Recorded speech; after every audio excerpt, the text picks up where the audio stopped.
আরেকটা বিষয়, ভিডিওটা পোস্ট করার পরে যখন মহারাজা বলেছিল যে আমি মন্ত্রী নয়, আমি মহারাজা, আমাকে দোয়া করবেন, এই কথাটার পরে আমি ভিডিওটা পোস্ট করি।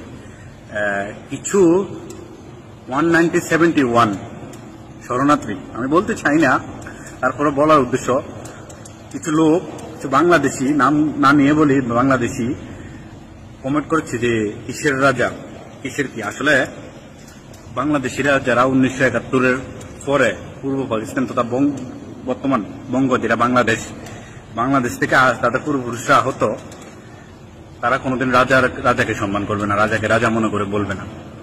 আর যারা ত্রিপুরা রাজ্যের স্থানীয়, সে মুসলিম হোক কিংবা হিন্দু বাঙালি হোক কিংবা ট্রাইবেল হোক কিংবা জাতি জনজাতি, সবাই রাজ পরিবারের রাজাকে সম্মান করবে এবং রাজাকে চিনবে।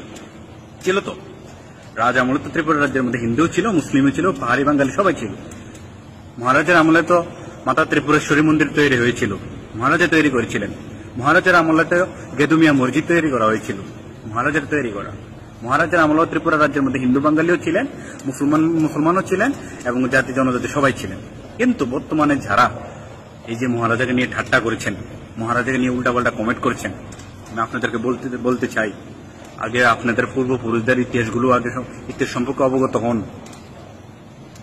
হন। পূর্ব পাকিস্তান তথা বর্তমান বাংলাদেশ কিভাবে আজাদ হয়েছিল, কিভাবে কি হয়েছিল, ওই বিষয়গুলো অবগত হন, তারপর না হয় আমাকে কমেন্ট করবেন।